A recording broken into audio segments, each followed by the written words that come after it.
e a todas. Antes de nada, pues, agradecer a vosa asistencia a esta presentación do libro de María Pilar García Negro, Galiza e Feminismo, en Emilia Pardo Bazán, co que pechamos os actos da quinta semana do Día da Patria en Vigo, emprazándovos, lóxicamente, a asistirdes á manifestación que terá lugar este domingo ás 12 da mañá na Alameda de Santiago de Compostela, non? Manifestación do Día da Patria. No BNG consideramos que a temática deste libro é moi acaída para encadrar na programación de actos toda vez que está de plena actualidade todo relacionado co Pazo de Meirás e nomeadamente cos seus futuros usos. Para nós son dúas cuestións fundamentais vinculadas con Meirás. A primeira, que se proceda a devolución íntegra do Pazo ao pobo galego con todos os seus bens e, en segundo lugar, que se converta nun centro de memoria antifranquista fronte ás pretensións de empregar a figura de Pardo Bazán para frear esta iniciativa. Neste sentido, o libro da nosa compañera Pilar é un contributo moi importante de cara a situar a figura de Emilio Pardo Bazán nos seus justos termos, no que ten que ver con Galiza e co feminismo, e por extensión co Pazo de Meirás da que foi moradora. Por outro lado, disculpade que me estou afojando coa máscara.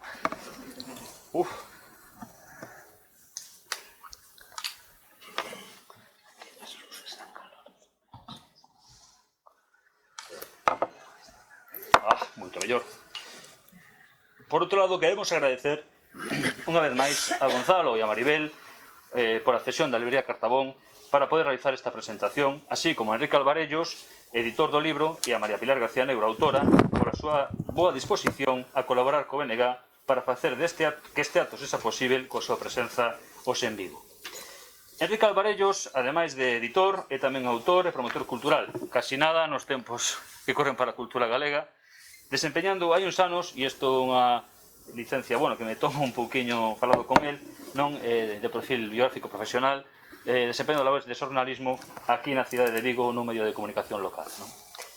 Co cal coñece ben a nosa cidade tamén, non?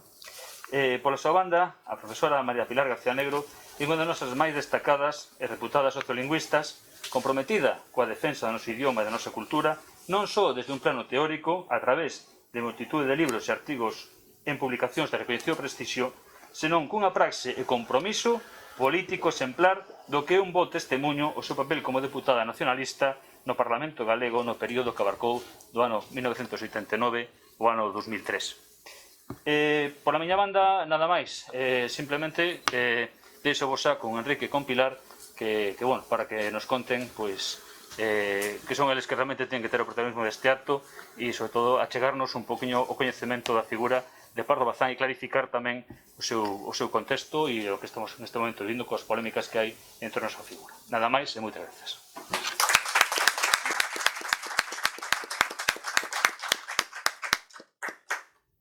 Moitas gracias, Manuel, Pilar, e gracias a Cartabón por acollernos. Aquí estivemos Pilar e eu presentando o anterior libro que editamos de Pilar no tempo de Follas Novas, onde convocou un elenco de autoras e autores alrededor daquel 1880 ano de publicación de Follas Novas. Creo que é a primeira vez que vimos aquí desde aquela, é dicir, vamos 6 anos sin vir a Cartabón a presentar unha publicación, polo que é un placer estar de novo aquí con todos vos. Gracias ao BNG de Vigo por a difusión e a inclusión deste acto no vosso programa, gracias á asistencia de todos vos. Como decía, Pilar e eu temos unha relación autora-editor xa de hai anos, de feito no 2010 iniciouse formalmente co estudo que ela preparou para a publicación de poesía inédita daquela de Uxío Novoneira, do ano das letras que se dedicaba ao poeta lugués do Caurel, de Gran Lugo de Nebra, que así se titulaba o libro. Ela fixo un brillante, como sempre, ben documentado e entretido e atractivo estudo sobre aquel poemario que está na nosa colección Rescate. Despois, no ano 13, volvemos a colaborar xuntos. Tuvemos a fortuna de editar Cantares Gallegos hoxe, unha nova lectura sobre o poemario fundacional de Rosalía da nosa literatura. E, como digo, no tempo de Follas Novas, que foi no 2015, a terceira colaboración, ata este Galiza e Feminismo en Emilia Pardo Bazán, que nos volve felizmente a unir os dous, de xira literaria, reivindicativa tamén, que estamos comenzando, de feito. O libro foi presentado hai un par de semanas nun acto tamén cheo de xente na cidade da Coruña, e este é a segunda plaza que visitamos neste percorrido promocional ou de inicio de difusión da obra. En Galicia e Feminismo, en Emilia Pardo Bazán, Pilar, por decirlo nunha frase, reclama o dereito a diverxer da mitomanía glorificadora nas súas palabras. Se un pouco pode ser os cimentos ou a base sobre o que estrutura ou argumenta o que podemos chamar unha deconstrucción de Emilia Pardo Bazán. Ela agora nos vai a falar desa disección ou desa análise que fai da obra e da personalidade de Emilia Pardo Bazán. Sabemos todos, coñecemos ben o solvente que é Pilar García Negros nos seus ensaios, nas súas investigacións, o sagaz investigadora que é, e por eso dúas características que ten esta obra, e que os que non vos achegastes a ela aínda a descubriredes enseguida, e que está profundamente documentada, e que non está sacado de contexto nada. De feito, un dos capítulos se centra no libro Historias e Cuentos de Galicia, que publicou no 1900 Dona Emilia. En ese capítulo recóllense todos e cada un dos relatos e analízanse todos e cada un dos relatos por si alguén podía decir non, é que en este relato non falaba eso e en este outro sí. Nesa análise de Pilar sobre Pardo Bazán está a fondo diseccionado, como digo, deconstruído ese feminismo, ese presunto feminismo radical, esa concepción de Galicia e da nosa lingua, esa maneira de ela non deixar falar as clases populares, esa relación con Rosalía. En fin, cando nos propuxo hai meses, máis de medio ano, quizás, ou medio ano, a publicación deste libro nos pareceu imprescindible, necesario, moi sedutor, enormemente ben escrito, que nos vai levando e nos vai penetrando nesa personalidade que xuzgamos hoxe é imprescindible revelar de Emilia Pardo Bazán frente a toda esa mitomanía glorificadora que di ela. Entón, estamos realmente satisfeitos por poder darlle edición, publicación ao libro. E mesmo por ter contado con unha ilustradora que nos puido resolver unha portada que xulgamos fantástica, Xulia Nieto, unha ilustradora moi nova que traballa para nós, a quen lle encargamos, a quen lle demos o libro, e que nos fixo esta especie de bandeira con enrugas do noso país. Entón, bueno, desde esa camisa que se chama a nivel editorial o libro ata cada unha das súas líneas interiores, estamos dentro de unha obra que vai traer moito para falar, que xa está traendo moito que decir, e que é, como digo, imprescindible para serenar un debate que a veces é de filias e fobias, sino que hai que situar a todo o mundo no onde debe estar. E a dona Emilia facíalle falta unha Pilar García Negro que a escribise de outra maneira, con outra ollada. Por lo tanto, grazas por vir a nós con ese libro, parabéns por telo escrito, e gracias a vos por estar aquí para escoitarnos.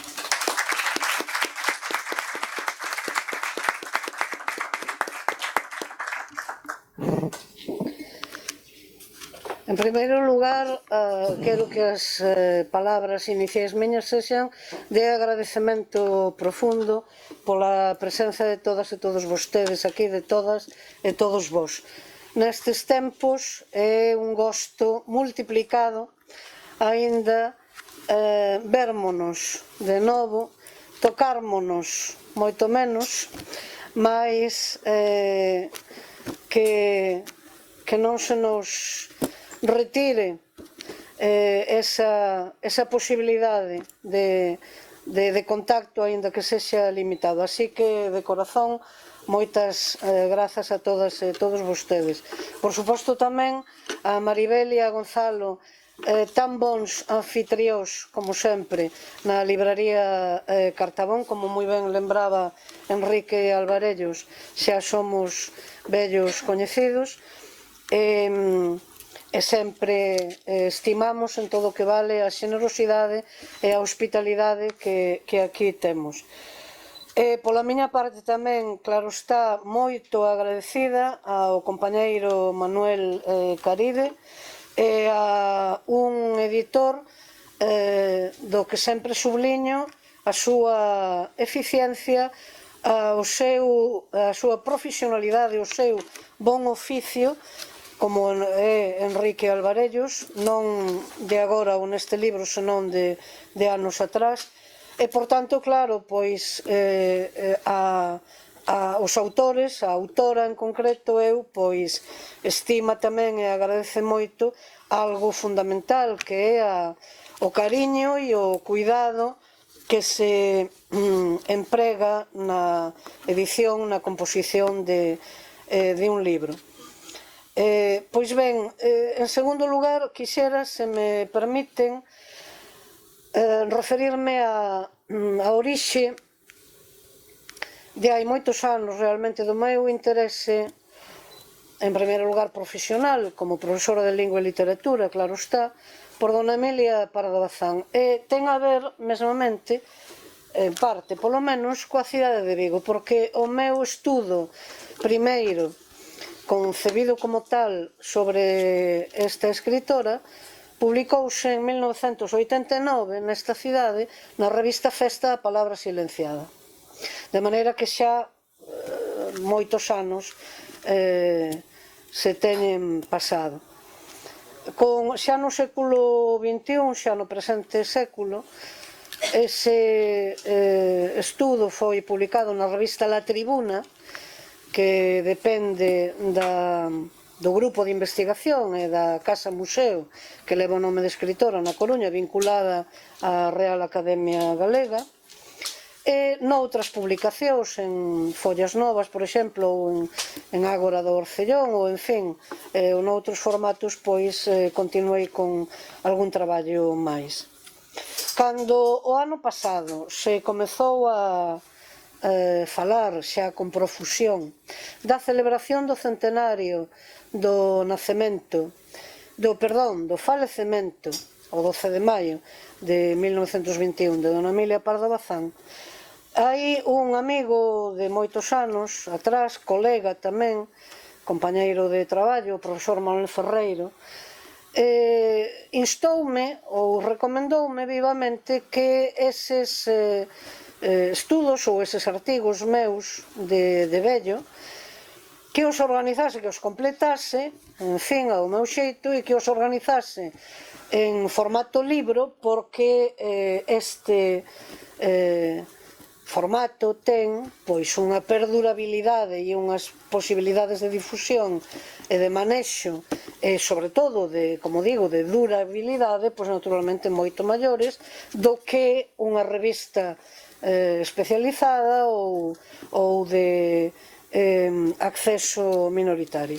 E aí foi cando me aprestei a facelo, claro, completando, non reproducindo e modificando o que xa tiña definido, senón, claro, completando con moito máis material. Foi unha alegría grande que Enrique Alvarellos, como editor, se sumase ao proxecto, non só na calidade de tal, senón no seu momento como leitor, e teño que dicer como leitor entusiasta. Entón foi para min de unha moi satisfactorio obter, eu sei que é moi bon leitor, entón non únicamente o visto e prace ou o asentimento como editor, senón tamén como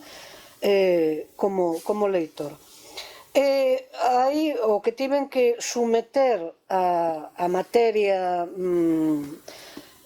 prevista a un exercicio de poda grande, porque efectivamente conviña, por razóns de eficiencia editorial, utilizar un determinado número de páxinas, que son as que o libro ten, e son razóns de conveniencia que eu non só admito, sino coas que concordo plenamente. Pero en todo caso digo isto porque todo o que aquí aparece da miña mão como interpretación ou como valoración directa da personalidade e da obra dela ten detrás unha carga documental de proba que pode multiplicar por 10, por 12 ou por 20 o que aquí esquematicamente aparece, ou esquematicamente ou en solitario.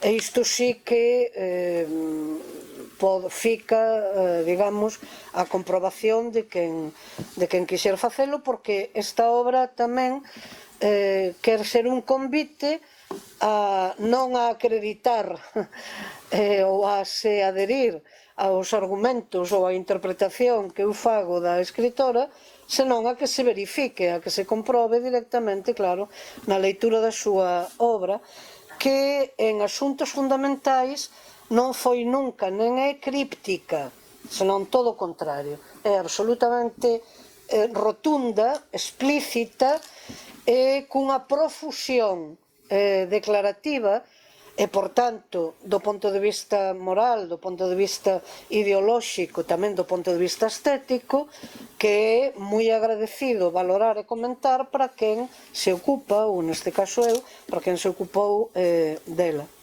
Por tanto, este libro é un ensaio, non é unha tese de doutoramento, mas quero subliñar que, sendo un ensaio, como ás veces sobre este xénero literario paira unha certa pexoración ou a concepción de ser un xénero menor ou en exceso libre, mesmo no sentido de anárquico, quero subliñar que, sendo un ensaio como concebido así ou realizado así, ten detrás moita leitura, non só da bibliografía primaria, por tanto da obra, claro, de Dona Emilia, senón da bibliografía secundaria, é dicir, de toda unha produción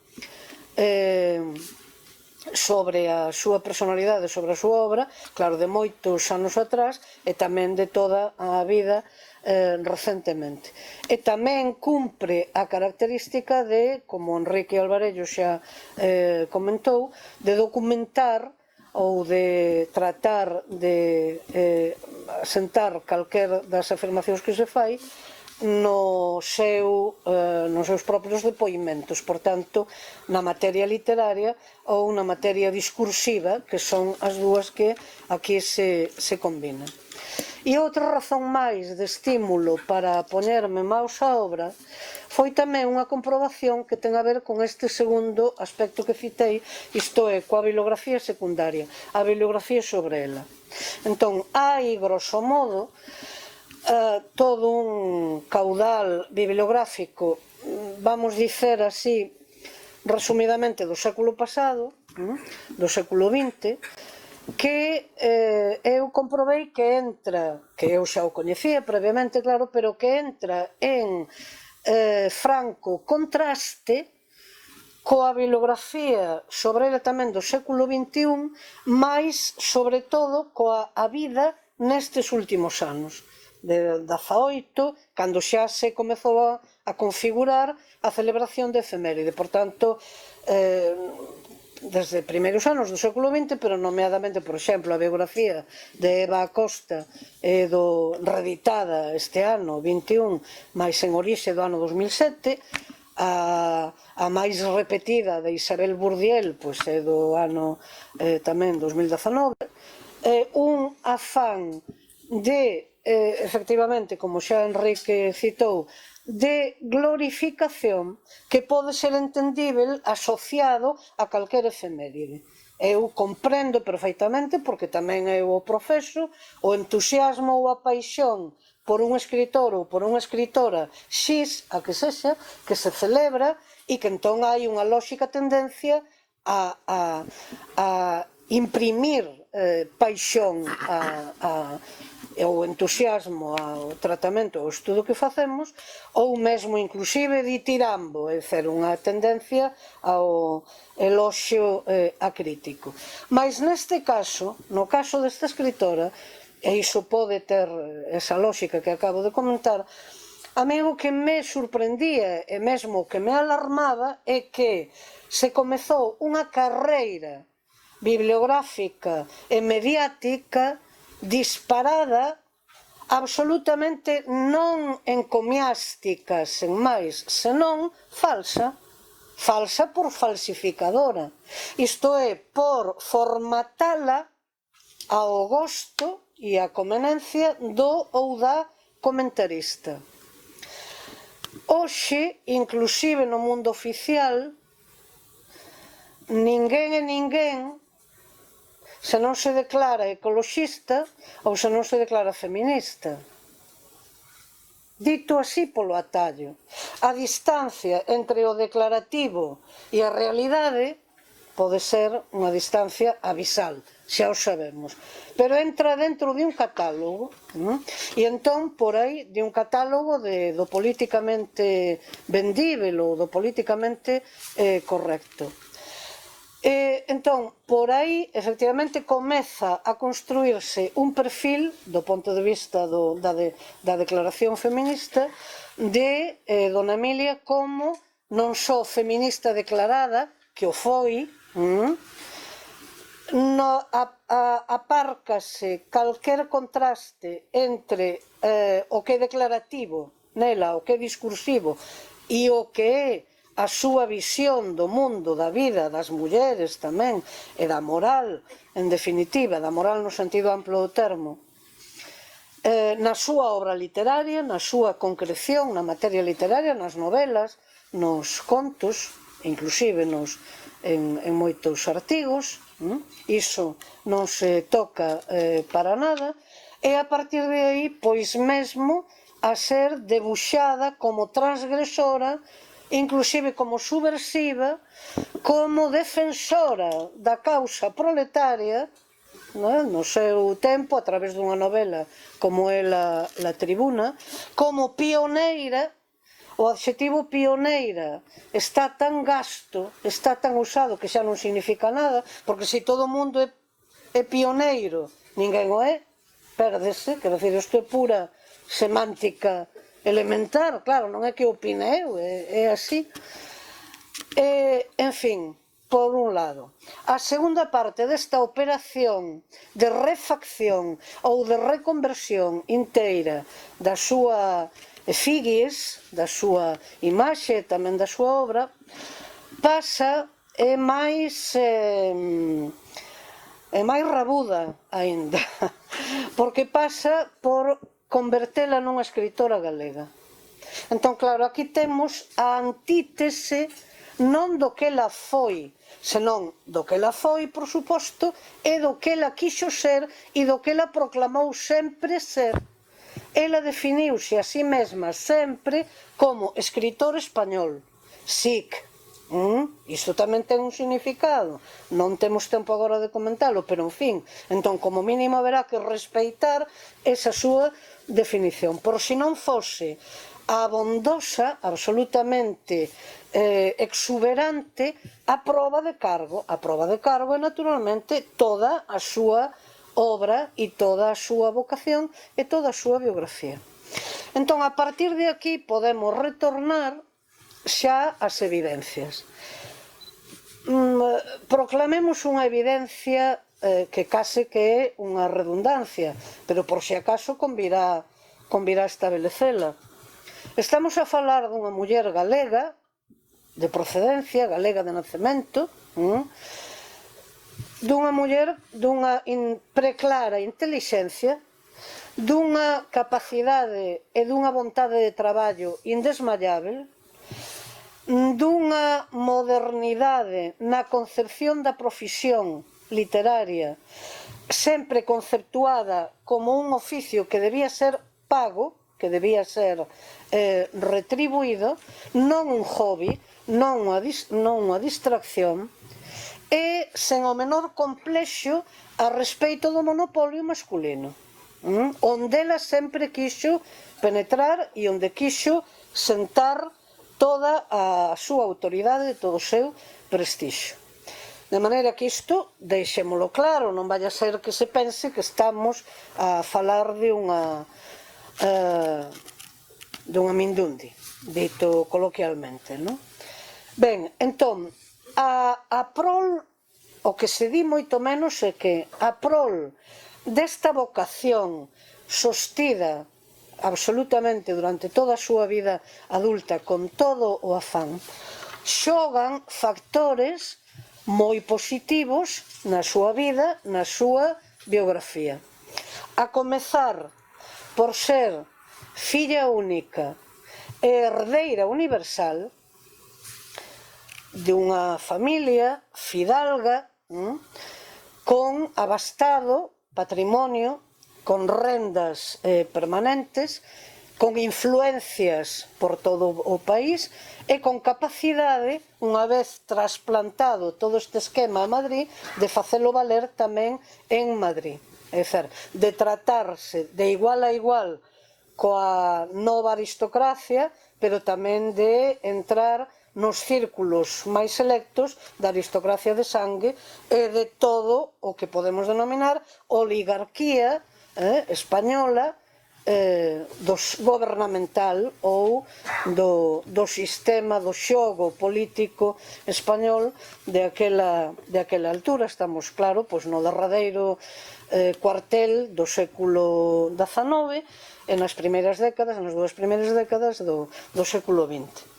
Xoga tamén a favor contar con un pai ou con uns proxenitores, pero sobre todo a figura do pai é aquela sempre subliña, que non só non cortou a voracidade leitora de aquela nena, senón que a promoveu e que a permitiu. Isto subliñouno ela e é tamén un dos tópicos ou dos lugares comúns de calquer biografía, pero eu gosto de subliñar outro que me parece tan importante como este, e é que o pai, xa sendo ela velando armas, que diría a prosa Cursi, por tanto eu, claro, Cursi, velando as primeiras armas literarias, xa empezando a ser unha persoa, unha figura coñecida, o pai díxolle moi claramente: dedícate á literatura canto quixeres, pero que non che custe diñeiro. Quero dizer que está moi presente o sentido patrimonial, o sentido de clase social e, por tanto, de como business is business, claro, non debe haber mingua de patrimonio en un caso. Eu coido que ela tivo moi presente este consello e este é un factor tamén que é influente en parte, por non dicer en toda, da súa obra literaria, do que podemos falar de, efectivamente, de cálculo ou de predeterminación na composición da obra literaria.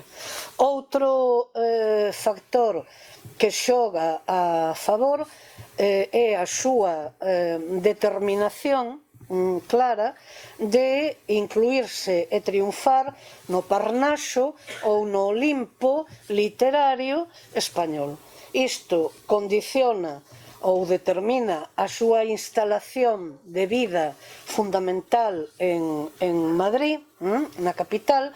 É algo que as biógrafas ou os biógrafos españois, en concreto, máis nomeados, ignoran e que nós desde aquí, desde a Galiza, podemos comprender perfectamente porque o temos ao noso lado. E algo elementar como o seguinte: que ela se cartee desde xa moi cedo con Ginés de los Ríos, que sexa amiga de Cánovas, que o sexa de Castelar, que sexa amiga e máis que amiga de Galdós, pero que logo teña moitísimo interese en ser ben tratada críticamente por Menéndez Pelayo. Entón, de aquí, estas biógrafas ou biógrafos máis coñecidos agora e máis nomeados derivan. Isabel Bourdiel, por exemplo, fala claramente de las dos orillas, é dicir, que ela sería ambigua ou ecléctica, ou non hai nada diso. Todos estes elementos españois que nomei son sistémicos, pertecen a que sistema? Ao español, ao relevo no poder ou ao que teñen influencias efectivamente literarias. Ela conségrase como oradora na Coruña da mao de Castelar. Castelar foi un dos 4 presidentes da Primeira República, só que despois acomodouse moi ben na España, na política da España restauracionista, por suposto, e entón aí, por tanto, e foi convidado dela en Meirás, é o que importa, onde efectivamente se quer situar. Entón, Ela isto, ese duplo camiño que foi conseguir, que non o citei aínda, o título civil, é dizer, o pai, don José Pardo Bazán, en 1871, tamén despois de negocialo e de traballalo, como estes títulos se cumpría facelo de aquela, consegue o condado pontificio. O Papa Pío IX premia o voto del nas Cortes, estamos nun sexenio revolucionario, a prol da Igrexa Católica e do mantemento do statu quo, é dicer, de que, por suposto, continuase sendo a católica a religión oficial e os privilexios anexos a unha posición continuista da simbiose Estado-Igrexa Católica. Pois ben, ela ten o afán de revalidar ou de que este título pontificio sexa a pasarela para o título civil, o título rexio, que efectivamente despois de moitos anos de solicitude vai ser concedido en 1908 por Alfonso XIII. Ela vai nos reflectir, o libro meu comeza xustamente por unha cita de un artigo seu en xuño de 1908, onde ela anuncia que muda a asinatura das súas crónicas, dos seus artigos, e efectivamente a partir de aí xa non será Emilia Pardo Bazán, senón la condesa de Pardo Bazán. De maneira que esta ubicación ou esta xa ascenso na aristocracia vai ser conseguido plenamente.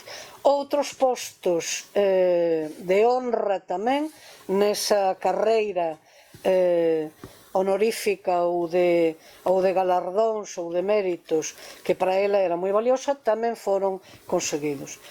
É a primeira socia de número do Ateneo, que era aquel gran templo intelectual do Madrid da época. Ocúpase da sección de literatura nesta institución cultural, é nomeada en 1910 conselleira do Ministerio de Instrucción Pública, é nomeada, aínda co voto en contra do claustro, pero por, neste caso, decisión digital do Ministerio, profesora de literaturas modernas na Universidade da Coruña, e a porta que se lle pechou foi a da Real Academia Española, que non a admitiu até por 3 veces.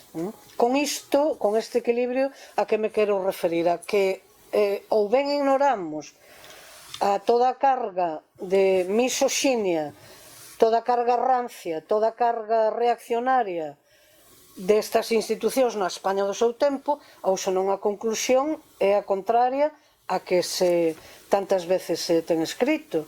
Quer dizer, ela obtivo os máximos galardóns posíveis para unha muller da súa, ademais, clase social na España daquel tempo. A Real Academia Española, eu xa, como aquí escribín, o único comentario que se me ocorre a respecto desta institución, pois é lembrar que admitiu unha académica por primeira vez en 1978. Entón, claro, tardou 265 anos, entón, un pouco atrasada a respecto da marcha da historia estivo, non? Pero, quero dizer, é o único comentario posible. Quero indicar con isto que, por tanto, ela, ese duplo triunfo biográfico, mantivo ou puido conseguilo con moi poucas excepcións. Claro, a custa de se converter, por vontade dela tamén, non nunha escritora máis, un nome máis, porque o Dazanove galego, debémolo ter en conta, para non cairmos en excepcionalidades que non teñen verdade histórica. O Dazanove galego e o Dazanove español son o século por antonomasia das escritoras, é dicer, da irrupción ou da eclosión tanto aquí na literatura, tanto en galego como en español, a feita aquí na Galiza como na española propiamente dita, é a eclosión realmente da asociación muller autora, muller é autora, muller é escritora. Entón, digo que estes dous obxectivos ela cumpríunos perfeitamente, a custa tamén de planear ser non só unha escritora máis, senón a escritora por antonomasia da súa terra, aquí da Galiza, e ser unha triunfadora no espazo español, na literatura española, de igual categoría a calquer dos máis nomeados novelistas do seu tempo, que son Pereda, Alarcón, Clarín e Galdós, fundamentalmente, xunto con outros moitos máis, claro, de menor importancia ou de menor difusión. Ben, isto ela conseguiuno, pero claro, querer ser muller, por moito que ela sempre se definiu como xenio varonil, non femenil, senón varonil. Ela encarta a Galdós con toda clareza.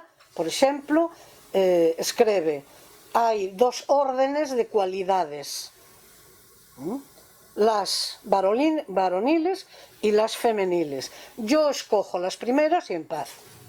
Pero ben, digo que esta súa conversión en personaxe, en polemista, en interviniente directa, sen complexos de ningún tipo, claro, non podía pasar inadvertido e non podía deixar de ter unha factura, de cobrar unha factura. Entón, aquí hai a unión de unha contestación ideolóxica ante as posicións dela, sempre no bando conservador ou dogmático, no militantismo relixioso e político tamén conservador ou mesmo reaccionario, e hai tamén sexismo, claro que o hai.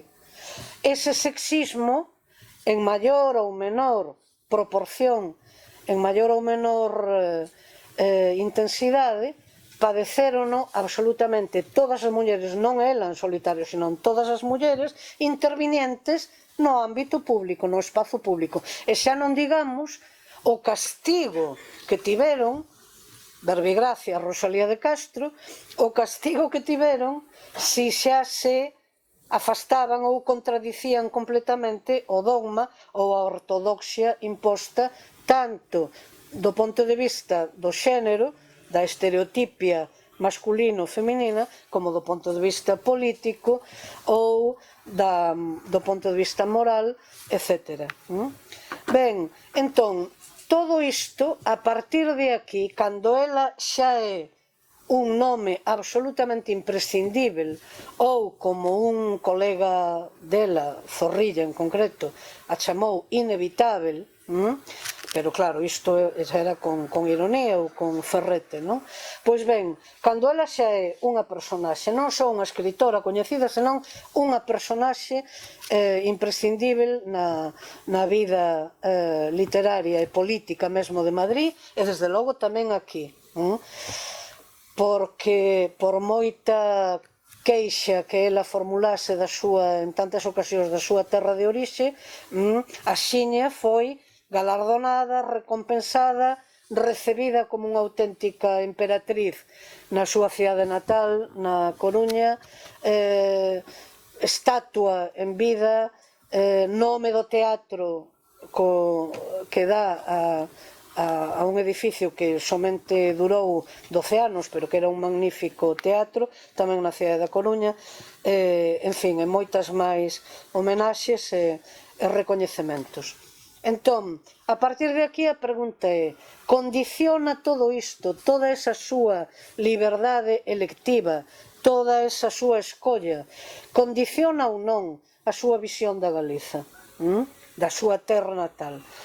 Non é que a condiciona, senón que a determina completamente. Entón, eu aquí, a tese que defendo, ten un costado psicolóxico, si se me permite entrar en terreos que non son o meu, claro está, é un documental claramente ou literario, é dicer, da propia obra literaria.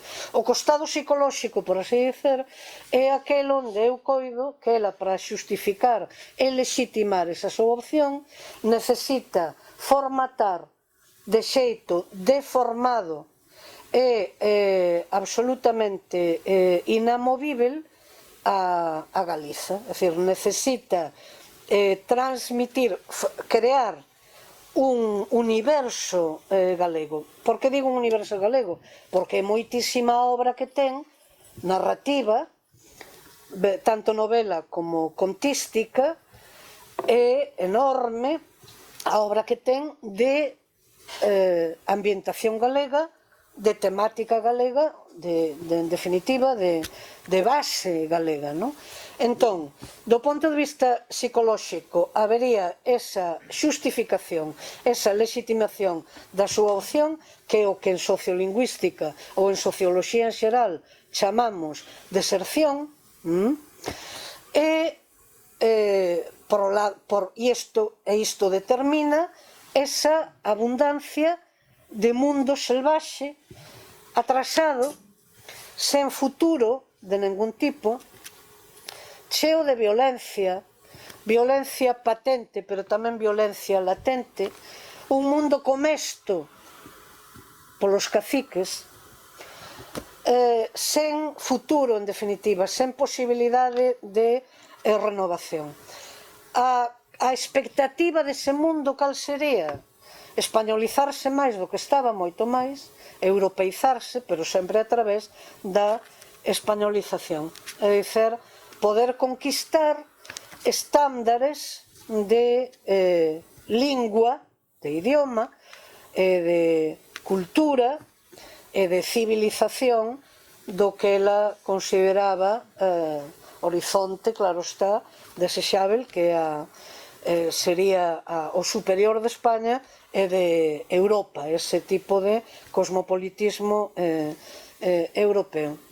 E tamén, se tocamos o outro macro tema, que son as mulleres e, por tanto, o feminismo, eu aquí non obvio, a través de unha escolma moi limitada, máis significativa, textos dela absolutamente claros e declarativos sobre a necesidade do feminismo e a denuncia da educación castrante das mulleres, a necesidade de igualdade efectiva, pero claro, a partir de aquí hai que confrontar todo isto que é discursivo coa traslación, como en calquera escritor ou escritora, obviamente, na súa obra literaria. Entón, chega un ponto onde observamos que ela está, todas estas proclamas, estás remitindo ás mulleres semellantes a ela mesma, é dizer, as mulleres da súa clase social. Primeiro, porque nunca abdicou da defensa da súa clase social como a reitora, como a clase dirixente, é a única con capacidade de guiar o pobo e de poder reformalo en todos os seus vicios. Esa aristocracia, segundo ela, debe ser unha aristocracia cultivada, non estúpida ou parasita. Debe ser, ela, a pesar de ser antisemita, pero gaba moito os Rothschild, porque todo o seu patrimonio artístico puxérano en París a dispor do público, por tanto executaran un tipo de acción social benéfica. Entón, esta contradición a respecto do feminismo declarado, onde máis se pode observar e verificar é no tratamento deshumanizado, no tratamento inclusive animalizado directamente de tantas personaxes femininas galegas da maioría social. A que chamo maioría social, que despois, por certo, vou ler unha cita dela, porque hoxe o termo, o sintagma maioría social é de uso corrente para todas e todos nós, pero chamoume a atención, despois leerei, que ela o utilice e xa veremos onde ou para que o fai. Entón, esta súa visión destas traballadoras galegas, das campesinas, pois é semellante, falei de animalización, de metaforización coas vacas, por exemplo, ou de elementos terrosos, é dicer que o mito bíblico que ensina que Deus outorga ao home todos os seus, toda a terra, toda a creación, para que o home a domine e a conforme no seu beneficio, aquí aparecería contradito este mito bíblico, no sentido de que a natureza galega, mar, terra, é tan exuberante, é tan potente, é tan forte que absorbe a humanidade. E entón, pois aí non hai, é o home ou a muller o que se animaliza ou o que se vegetaliza nunha especie de roda fatal. Despois, ela, digámoslo tamén, é unha observadora e unha coñecedora perfeita de moitísimas realidades prementes da Galiza do seu tempo. Ela iso non ignora. Ela escreve, por exemplo, artigos onde describe perfeitamente a desertización de grandes extensións do campo galego, aldeas absolutamente baleiras, onde di que os ganchos, os captadores de emigración, se lucran con carne humana, non o di con esta expresión, con carne humana, pero en fin, ese é o sentido. Pero despois, claro, aí ven a contradición tamén, cando non hai, en absoluto, cando a postura, a posición política, ideolóxica e política e religiosa que ela mantén é totalmente contraria a calquer mudanza dese statu quo. Biografía persoal incluída, porque claro, todo ese patrimonio, por exemplo, o pai e o avó incrementaran moito patrimonio grazas ás desamortizacións, por exemplo. Entón, claro, toda a rede de casas ou de caseiros, por tanto, que tiñan e das rendas que posuían, pois naturalmente iso exixe o mantemento dun statu quo, non de ningunha alteración, xa non digamos revolución, senón de ningunha alteración. Ben, e finalmente, porque me estou estendendo xa demais e pido desculpas porque quero que exista, claro está, o coloquio, e finalmente hai unha intersección perfeita destes dous macrotemas, Galiza e feminismo. Adiviñan todas e todos vostedes cal é, claro, chámase Rosalía de Castro. E por qué? Porque aquí non falamos de unha coincidencia de contemporáneas, que o son, claro, Rosalía de Castro é da xeración inmediata anterior, nace en 1837, Dona Emilia nace en 1851. Non falamos, por tanto, desta coincidencia, senón que falamos, dito agora xa polo atallo, da tese e da antítese. A carreira de Dona Emilia foi continuista, foi tradicionalista. En que sentido digo? No sentido de Galiza, capital Madrid. Para ser alguén hai que triunfar en Madrid. E hai múltiplos elementos civís, militares, eclesiásticos, desde o século XVI, que desde a desinstitucionalización, decapitación política da Galiza na idade moderna, que emprenderon este camiño. Ela pertence a esta tradición. Hai nomes, a historia española está chea de nomes ilustres, de nomes insignes, que son galegos, de procedencia, claro, pero que construíron a súa carreira e a súa biografía na corte, por tanto, onde o poder político existía. Ela pertence a este ronxel tamén. Que é o que a diferencia? Que subliñado posúe ela? Que é unha extremista. é unha extremista, é unha radical extremista, no sentido de que a posición de outros a respecto da terra de orixe é moito máis, tendo aquí tamén as rendas, patrimonio, é moito máis moderada.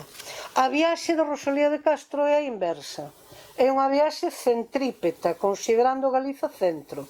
Entón é unha viaxe de volta aquí de retorno.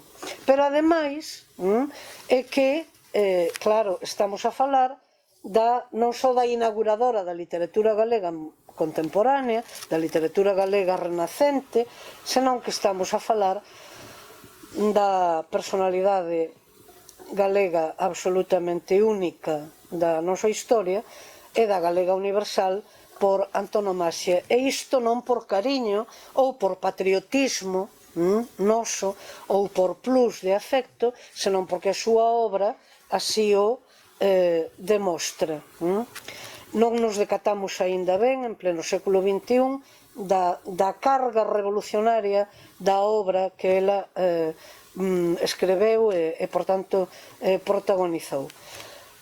Pois ben, 7 semanas xustas despois de morta Rosalía de Castro, por tanto, o 2 de setembro de 1885, a chamada Sociedade Recreativa e Instructiva de La Coruña, ou ben o Liceo de Artesanos, presidido polo seu home, por don José Quiroga, que o continúa sendo, e a relación formal sempre se mantivo, por moito que estaban desde os primeirísimos anos da década xa separados de facto, esa é outra historia.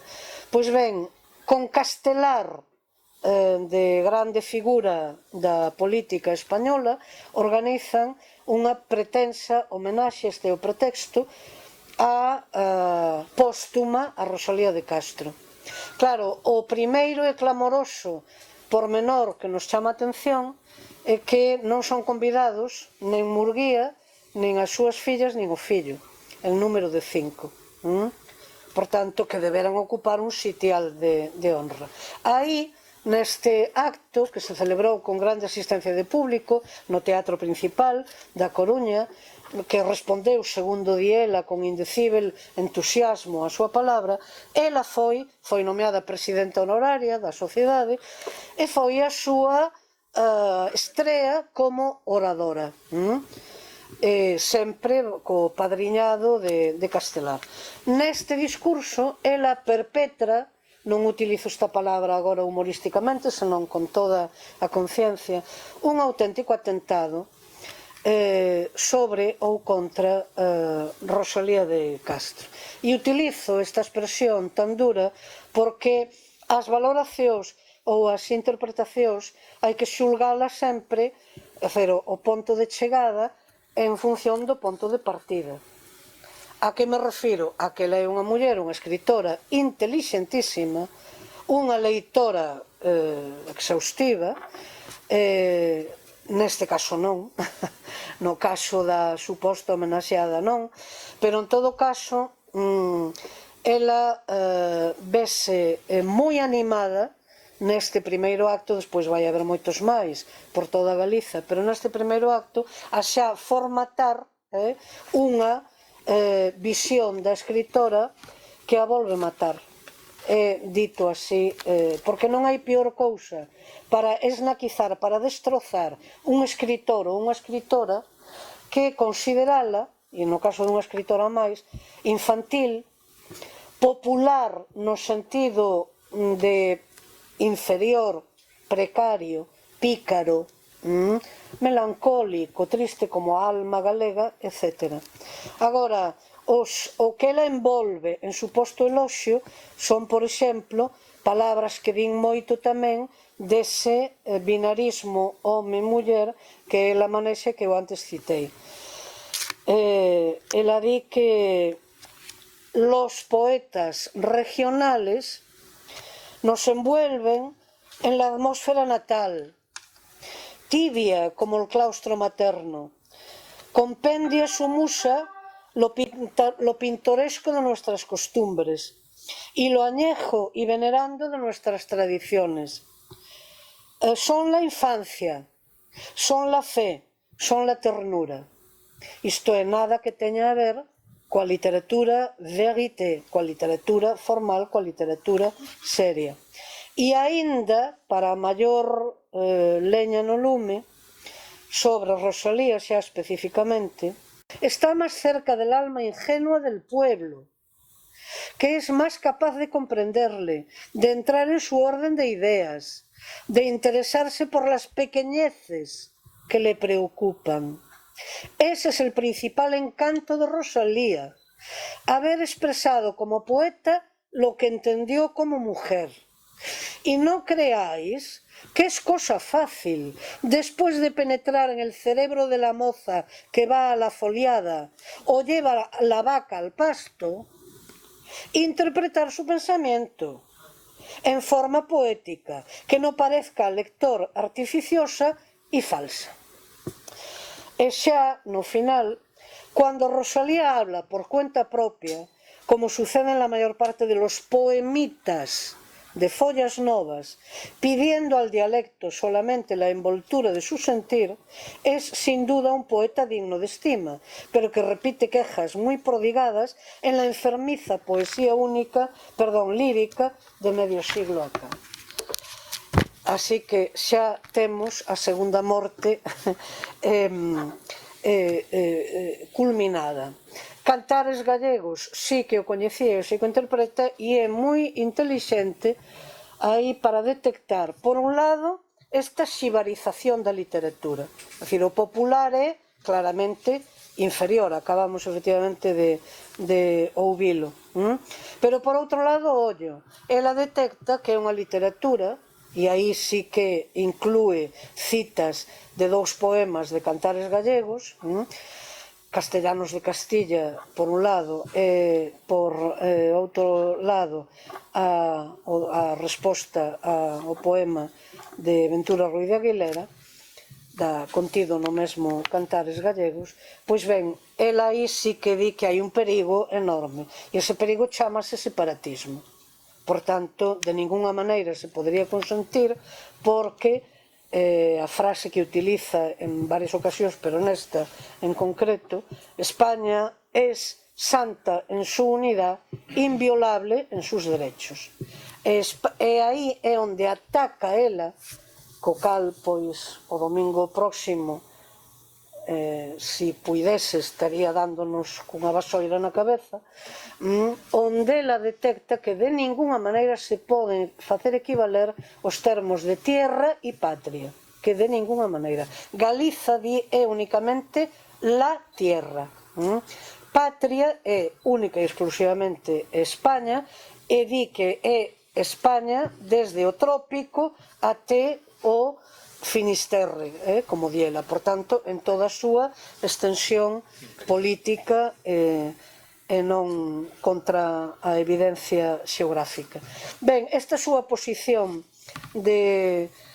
e vou concluir xa, desculpen, esta súa posición sobre a literatura galega non a improvisa, senón que ten xa testemunhos moi anteriores. Por exemplo, a min chamoume a atención que en 1878 en El Heraldo Gallego, comenta o xa Ricardo Carballo Calero, hai poucas cousas que Carballo Calero non teña comentado coa súa proverbial lucidez.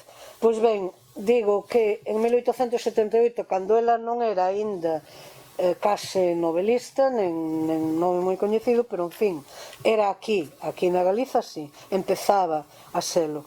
Pois ela comenta, fai a recensión de un libro de don Xoán Antonio Saco e Arce, o autor da primeira gramática da lingua galega, merecente de tal nome. Este señor tiña moitísimo, era sacerdote, por tanto, aí xa hai un elemento de respeito, e era un latinista moi acreditado. E entón publica un libro titulado Poesías, coa maior parte delas en castellano, máis con 9 en galego. E desas 9 hai unhas orixinais del, a Virxe, son todas de tipo religioso. a Virxe, ao Neno Xesús, a Santa Eufemia, e inclusive hai traducións ao galego desde o latín, de salmos ou de oracións. Entón ela fai a recensión nas páxinas de Legal do Gallego e con toda a naturalidade, en fin, sen ningunha cautela ou sen ningún tipo de temor, non? Di en ton crítico: no ocultaré tampouco cuán infructuosas, aunque loables, me parecen las tentativas de desarrollar temas abstractos y de las gigantes proporciones del Salmo Miserere en el dialecto gallego. Más a propósito para la nota concreta, viva, pintoresca, sentida a veces, ingeniosa y natural siempre, y popular en suma. Quero dizer que non para Barras non lle supón ningún dique, isto é moi potente, en 1878, porque non lle supón ningún dique ou ninguna predisposición positiva que asine iso un señor como Xoán Antón ou Xoán Antonio Saco e Arce, non? Quer dizer, unha autoridade na materia e un señor moi respeitado. En fin, hai moitísimas máis citas, vou nada máis que para concluir, entre outras moitísimas máis que poderíamos ler, referirme á explicación desa expresión que me chamou a atención, porque até onde eu coñezo de literatura española do seu tempo non é común a expresión maioría social. Entón, nun dos contos, na voz dela, na voz da narradora, di: excitaba máis, é pola intriga do conto, non? Excitaba máis la sed de saber e enterarse de lo que a nadie importa, sed que aflige e caracteriza a los desocupados e inútiles, o sea, a la mayoría social. Claro, ela recomenda en Madrid que en lugar de ir a taberna, pois que aforren, que se está falando da clase traballadora. En Madrid estorban moito, pois que en Madrid estexa infestada de pordioseros, de ampones, de rateros, en fin. Entón ela defende que aforren e logo defende que as autoridades construan unha especie de asilos. Bueno, eu preocupeime de averiguar algo do salario daquel tempo. Claro, o aforro, porque é o que critica que o gasten en viño na taberna, non? Os homes. Entón o aforro, claro, o salario de un traballador, o salario medio eran 3, das mulleres menos, pero aínda non o localicei, pero de un home eran entre 3 e 4 pesetas diarias, por tanto 90 a 100 pesetas, non? Ao mes ou algo máis. A entrada do Teatro Real, por citar un espectáculo do que ele era asidua, eran 13 pesetas e media. O espectáculo que se popularizou tantísimo en Madrid neste tempo, que é a zarzuela, ela detesta-o. Pero claro, a zarzuela era na orixe, os cafés onde se cantaba, que é a orixe, pois eran asequíveis ao pobo, claro, porque custaba media peseta a entrada, entón podían, pero iso ela... En fin, é completamente repetido. Noutro conto situado en Sada, na vila de Sada, que na súa literatura é Areal, pois ven un comerciante de procedencia catalá polo apelido, non é que o diga ela, pero vamos, o apelido da ficción catalán, Nicolás Fortea, instala un bazar, que ten moitísimo éxito, porque ele move moitísimo o xénero, o produto, innova moito. Entón, pois, aí lamenta ela, como voz narradora, traía elementos de lujo falso, chabacano, desta época en que todos queremos ser iguales a todos. Pero claro, isto acompásase, para que non vexan vostedes que estou agora debullando, que de ninguna maneira quero caer niso, en citas malintencionadas, non, é que son absolutamente maioritarias nos artigos, todos nos ensaios tamén, ou nos artigos en que prodigou. E claro, isto acentuouse duramente após o 98. No 98 o desastre, a perda das colonias de ultramar, e entón toda esta carga de españolismo vai se acentuar até en Ourense en concreto, pois xa, pero en máis lugares tamén, solicitar directamente a presenza e a actuación de un ditador,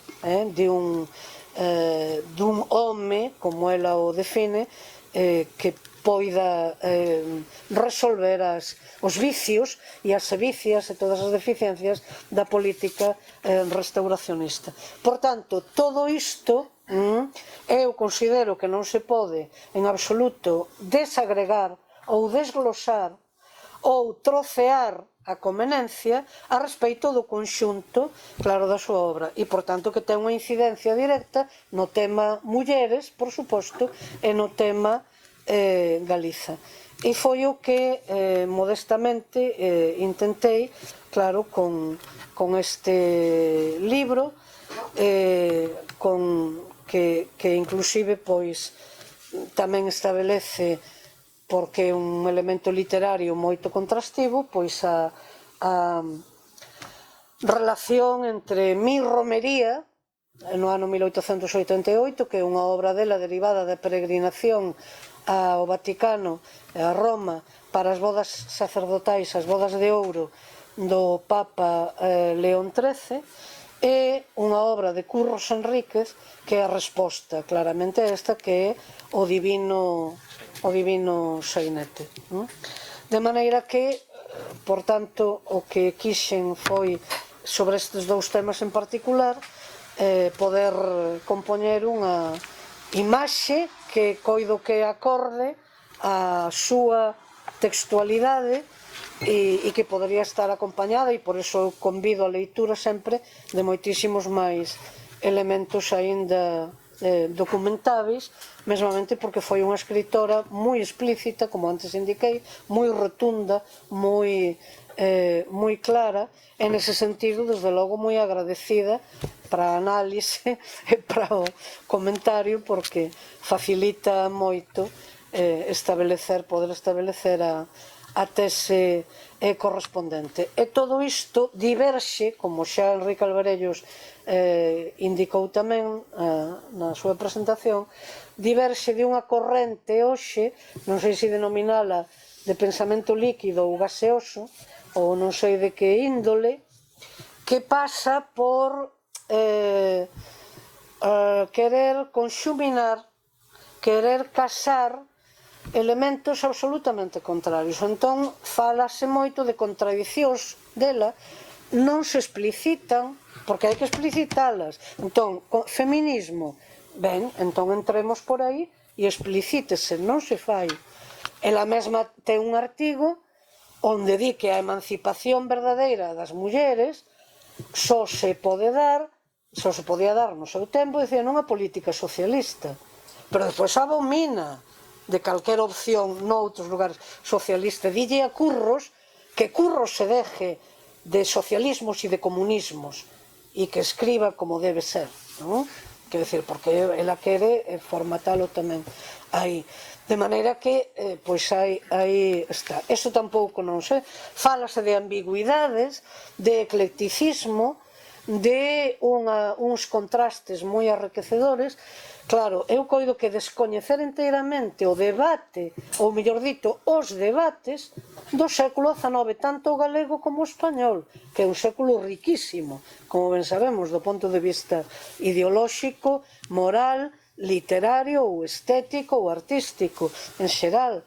Entón, claro, a min que se me diga se se pode ser abolicionista e escravista ao mesmo tempo, se se pode ser militarista e pacifista ao mesmo tempo, se se pode ser aristocratista e dogmática religiosa e despois reflectir ben a realidade popular e ser heterodoxa. Entón, ou xa bebemos vodka e o vocabulario tanto ten e a semántica non importa nada, entón xa misturamos todo, ou senón, pois eu coido que é moito máis honesto definir alguén non só non como nós poidamos desexar ou querer que sexa, senón realmente como foi e como ela se pronunciou con, xa digo, con tanta elocuencia e con tanta extensión en toda a súa obra.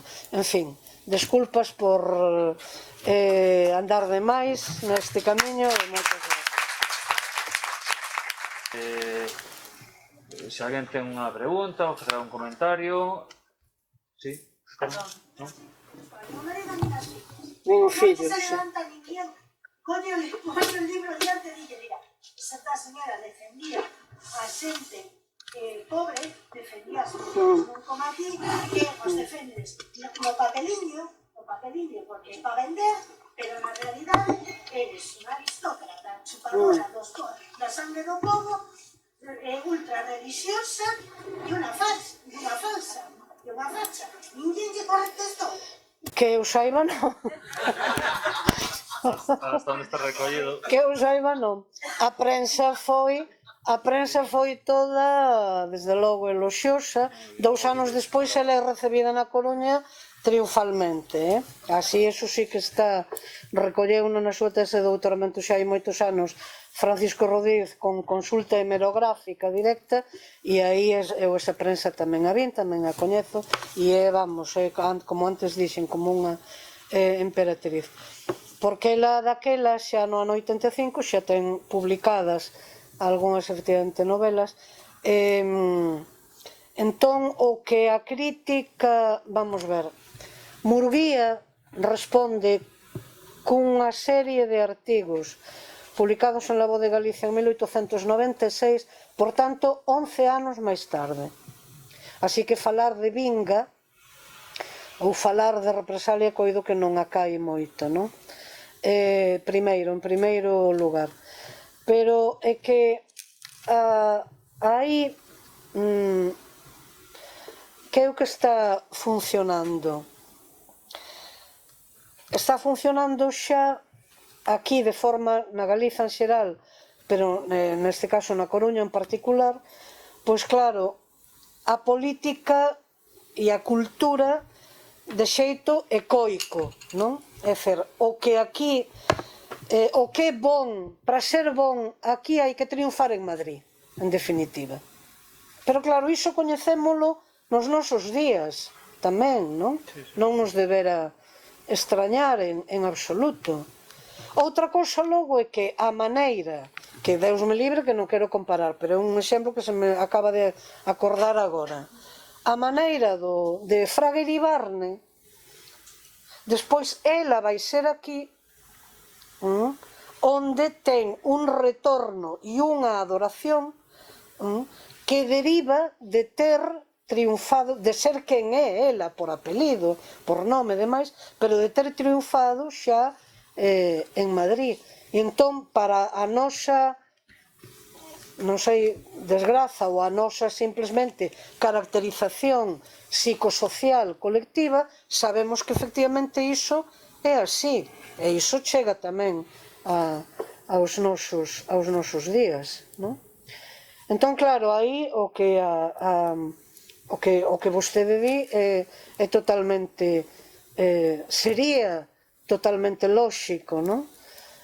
Produciuse algunha contestación interna aquí a ela en prensa, si, vamos ver, de Murguía, xa o indiquei, do círculo de Murguía, Martínez Salazar, por exemplo, e outros máis, porque ela, claro, vamos ver, ela o que non admite é a interrupción.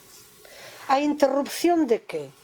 Para ela, a literatura galega había de ser a literatura feita por persoas galegas, pero para engrandecer a literatura española. Ela di con toda naturalidade que as dúas grandes figuras modernas galegas das letras españolas levaban saias. Xa adiviñan vostedes, verdade? Unha, o Padre Feixóo, e outra ela. así de claro, entón, claro. E do padre Sarmiento olvidouse, entón, xa. Non, o padre Sarmiento xa non. Era o padre Feixóo como, porque ela gañou con grandísimo en fin, indignación, non desgosto, de Concepción Arenal, en Ourense, pois o concurso que tivo que ser dirimido en Oviedo, en fin, dedicado ao padre Feixóo. E o padre Feixóo, coñecía efectivamente o padre Feixóo, unha gloria da literatura e da cultura española. O que acontece é que a respecto de Galiza, por iso eu falaba antes de extremismo, ele é extremista. O padre Feixóo aínda utiliza o nome nación para falar de Galiza no sentido orixinario da palabra, non no sentido político posterior do século XIX, senón no sentido orixinario, que é un sentido verdadeiro, por outro lado, claro, e aínda utiliza. E o padre Feixóo defende o galego como matriz do portugués, claro. E despois o padre Sarmiento no seu Rosel exactamente igual, non? Pero claro, ela xa ten outras. Entón quero dizer que aí ela, a que chamo eu e a que chamaba ela interrupción, a que esa deriva da historia de Galiza como provincia de España e como contribuinte, mesmo gloriosa, tanto en homes e mulleres de emigración, como en soldados, en almirantes, en sacerdotes da corte, en políticos directamente, en empresarios de todo tipo, porque ela fai nun artigo unha listaxe de toda esta composición económica e social galega. Entón, que todo iso viñese a ser interrompido polos cultivadores do galego, non con pretensión de xogo, de brinquedo, de distracción, senón con pretensión seria. Claro, entón Leo se inteligentemente captao. E Leo non deixa de captalo e di, stop, anatema sit, isto de ninguna maneira. Ela cualifica a Lamas Carvajal, que o deforma tamén, porque o pobre Lamas Carvajal, bueno, o de pobre meu, o de pobre é porque era cego xa desde os 20 e tantos anos, e iso condiciona a súa obra literaria. Ben, ela cualifica, deformando a Lamas Carvajal, de poeta hembra en el buen sentido de la palabra. Non aclara cal é o bon sentido da palabra, pero a que se refere? A que é imitación da poesía popular, e a poesía popular ten eses límites a que antes me referín. Non hai pior cousa para calquera arte que se diga, sexa pintura, sexa escultura, que se diga que é reproductiva da realidade. Bueno, iso é matar a arte. A arte nunca reproduce a realidade, a literatura tampouco. A arte nunca é reproductiva. É como, ai, que ben pintado está isto, mellor que unha foto. Non, mire, pois é que isto non é unha foto, é un óleo. Non, isto é outra cousa. E a foto tampouco non é reproductiva. Bueno, dicer isto con Vítor Vaqueiro aquí diante é ousadía pola miña carta. A foto é escolla tamén, é selectiva, non? En fin, claro. Cando unha foto, especialmente, eu que sei, que a vista da persoa que lle resulta tremendamente impactante, parece un cadro. Claro, tamén, sí, hai as dúas, sí. Pero quero dizer que en literatura, en concreto, claro, asimilala a todo isto. Entón, ela iso non suportaba. Eu dubido, e outros especialistas en Pardo Bazán tamén, non son eu a única, se ela tería lido ou non Follas Novas en Las Orillas del Sar. Eu dubido, porque mesmo hai un estudioso da Coruña, Xosé Antón Fraga, que ten feito o calendario, digamos, de como esta homenaxe que antes me referín xurdiu, o pouco tempo de que ela dispuxo, como ela pede ao seu libreiro, que era Martín Salazar, pois que lle envíe para preparar rapidamente iso. Quero dicir, ela, Cantares Gallegos e o outro sería, o cal pois aumenta aínda o delito, porque inclusive en Las Orillas del Sar, xa desde comezos de século, pero sobre todo na segunda década do século XX, sofre, para ben, experimenta un disparo de elevación por parte dos escritores españois, porque se decatan de que é o libro poético da literatura española do XIX, pero con todo por antonomasia. Estou a falar de Azorín, de Juan Ramón Jiménez, de María Zambrano, de Enrique Díez Canedo, de Unamuno, é dizer, da inteligencia española, que se decatan de que, claro, de que non hai color entre elas Orillas del Sar, aínda que eles non o interpreten como é obrigado que o interpretemos nós desde aquí, desde a Galiza, porque senón hai cousas que non se entenden, pero aínda así eles ven que hai unha revolución estética aí que non ten nada a ver cos Bécquer, Núñez de Arce, Gabriel y Galán, etc. Ou Campoamor, que por certo eran os poetas predilectos dela, que iso tamén di moito. Aí hai unha sequedade, unha dureza nela antipoética, é dicir, non era... Bueno, en fin, estes son os que citei os seus predilectos. Logo, ela en Lugo, na nosa cidade de Lugo, digo porque aquí estamos varias persoas luguistas, como dixo unha pequena aquí nun autobús de Vigo mesmamente, pois, en fin, nativos ou nativas de Lugo. Aí sí que tivo tamén parcialmente, pero contestación, porque foi en 1906 convídana con todas as honras para homenaxear dous músicos galegos de tan grande mérito e relevo como Xoán Montes e Pascual Veiga. Xoán Montes, o autor nada menos que da música de Cando penso que te fuches, é dicer, de Negra Sombra, e Pascual Veiga, o autor da música do himno, da Alborada, en fin, de moitísimas máis pezas.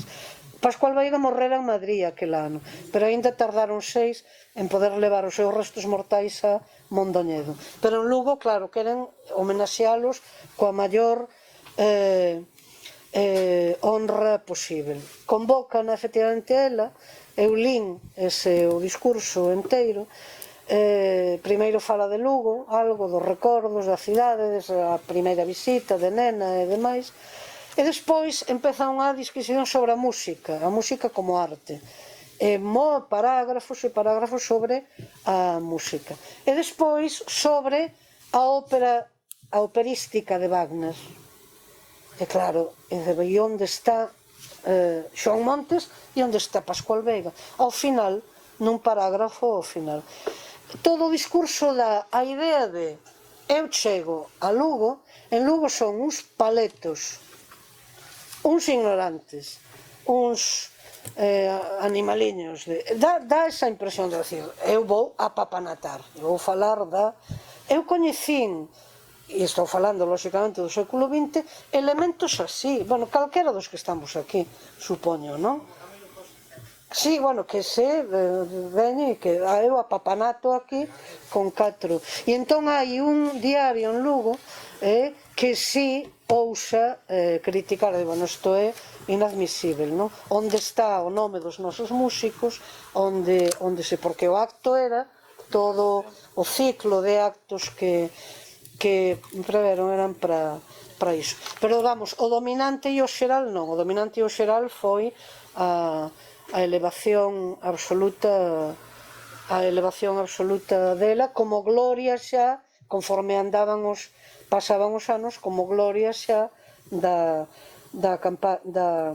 literatura española. E logo, por iso é nomeada presidenta honoraria da Real Academia Galega.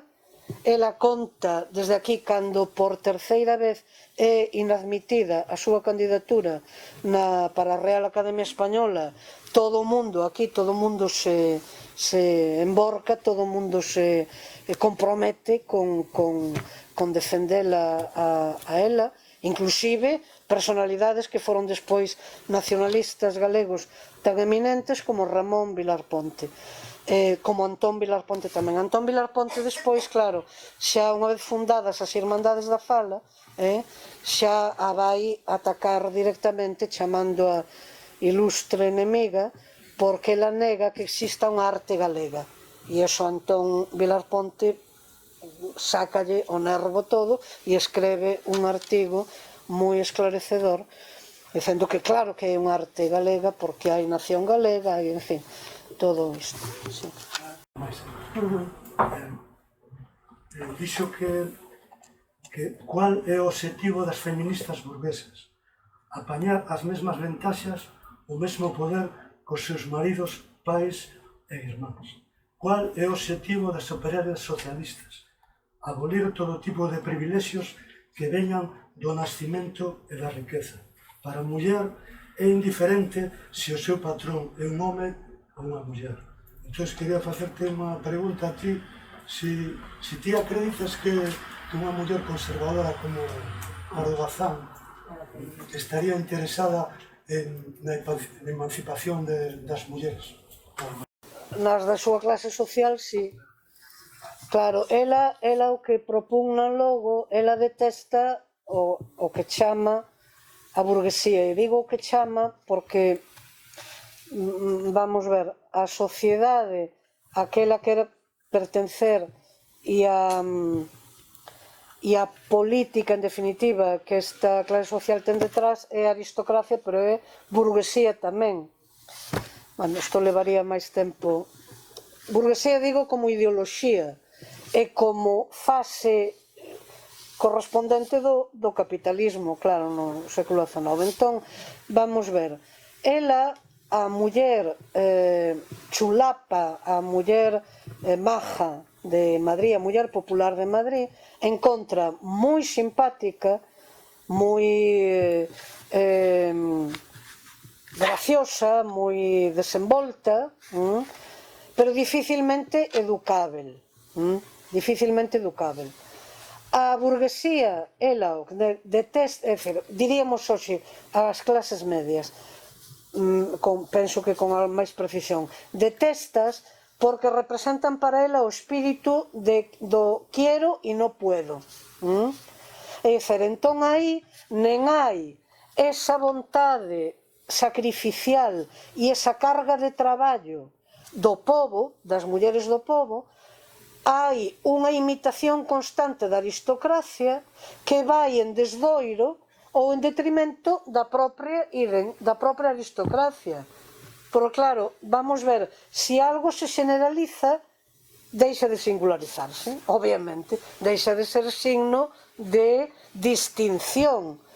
Claro, por iso ela eso non o soporta de ninguna maneira, non? E aí, en tempo, vamos, eu recordo hai moitos anos xa, agora recentemente non, pero sí que lín obra de Alexandra Kollontai e do seu compromiso, claro, coa revolución soviética, pero do que me lembro sempre, e digo que por aí ten que andar a data,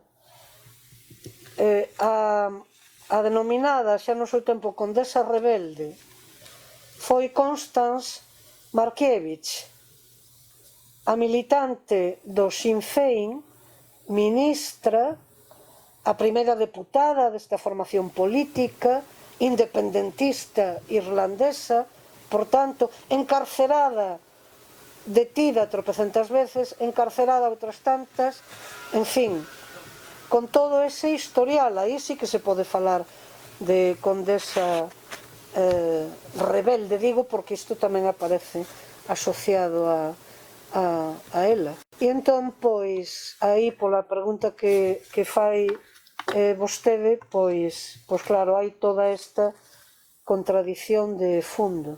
É dicir, por exemplo, unha política educativa igualitaria daquela só a podía permitir a escola pública. A primeira lei de educación española, a Lei Moyano de 1857, pero a súa traducción material tardou moitísimos anos. De feito, aquí na Galiza, até a ditadura de Primo de Rivera, non hai unha generalización de escolas, públicas. Entón, a que me refiro? Que claro que iso, nos orzamentos do Estado, pois ese investimento ou esa programación de escola pública para unha educación igualitaria e universal, pois desde logo isto estaba en contra dos privilexios no ámbito da educación da Igrexa Católica, por un lado, e por outro lado da política restauracionista en calquer das súas faces, non? É dicir, Cánovas Sagasta, o turnismo correspondente, non? O historiador Barreiro Fernández subliñaba como, eu recollo aquí tamén, claro, como ela, cando deosta o cacicato galego, pois pasa por alto o grande cacicato español institucionalizado, o acordo, e hai outra literatura, porque os novos e novas, ou máis recentes pardobazanistas, sempre nos din hai que ler Dona Emilia Pardo Bazán, pois obviamente, claro que hai que lela, non? Pero hai que interpretala no seu tempo, obviamente. Entón hai que interpretala non comparando Emilia Pardo Bazán cun escritor ou un escritor de hoxe, tanto galego como español, senón do seu tempo. E claro, por exemplo, isto que acabo de comentar en La Regenta de Clarín aparece moi claramente. Álvaro Mesía e o Marqués de la Vega, non? Sí, Marqués de la Vega. Son un conservador ou outro liberal e enténdense perfectamente e reparten o territorio e as votacións e tan amigos, non? Quero dicir, o que acontecía con... faino con toda a totalidade, de maneira que, claro, e unhas personaxes efectivamente femininas que antes citamos, claro, é o mesmo cantar tamén, é a mesma historia, non? É dicir, hai unha diferenza que calquer leitor ou leitora, que non hai que ser grande especialista en ninguna literatura, pode comprender perfeitamente. E é cando o escritor ou a escritora ten o afán por construir a personaxe desde dentro dela mesma, ou ben cando é o ventrílocuo, o que eu denomino a técnica do ventrílocuo. A técnica do ventrílocuo é fago falar, bueno, xa sabemos, claro, que é a ventriloquía, perdón por aclaralo. Por tanto, iso nótase moitísimo na clásica, na literatura clásica española, que ela adora, e que di que quer pertencer a ela non ao naturalismo absoluto, senón ao realismo, al hispánico modo, pois ben, aí hai exemplos insignes de construción de personaxes femininas desde dentro delas mesmas. Celestina ou Areuxa, Celestina que se define a sí mesma como puta, pero está construída desde la mesma e enfróntase a Sempronio, de muller a home, sendo Sempronio o criado de Calisto, por tanto, con mando en praza, pero sendo moito máis novo que ela, como bon macho, quere acalala, quere esmagaledia. Alto aí, amigo, quen son eu? Quitásteme de la putería, eu son tan honrada como calquera, eu non vou buscar, di ela, ninguén, veñen a miña casa a buscarme, non vou eu captar ninguén. É dicir, existe como personaxe. Marcela, no Quijote, a famosa Marcela, do capítulo 14 da primeira parte, que é un manifesto pre-rosaliana, Marcela, quer dizer, ese é un manifesto libertario que pronuncia, non? Para que se respeite o seu dereito a viver ela só na montaña e que non acusen da morte do pastor Grisóstomo que andaba detrás dela, etc. Entón ela proclama o dereito a esa súa liberdade física tamén. Ben, entón quero dizer que isto ten antecedentes e no seu tempo tamén, por suposto no seu tempo tamén, pero ela está moi en moita parte da súa narrativa pois reformata demasiado, impón demasiado a súa tese, non?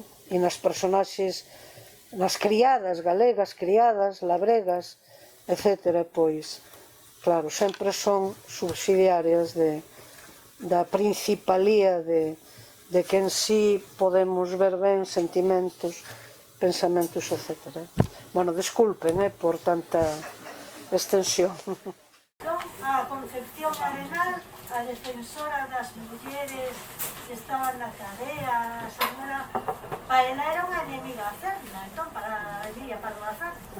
Formalmente non. Formalmente ela non... Vamos ver. Concepción Arenal, que era moito máis bella, claro, de 1820, coñécense sendo Emilia nena na súa casa, na casa dos pais, onde Concepción Arenal foi de visita. Concepción Arenal era moi sobria, moi austera, empezando por ela mesma.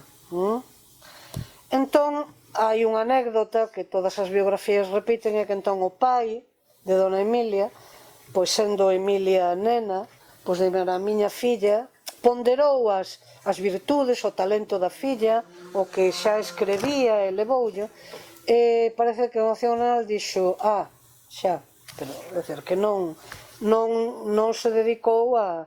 non fixo ningunha laudatio, nen elevou, pero eso casa moito co seu carácter, non? Logo aí sí que hai unha... prodúcese unha retesía en 1876 cando se convoca en Ourense un certame literario de homenaxe no bicentenario do nacemento do padre Feixóo.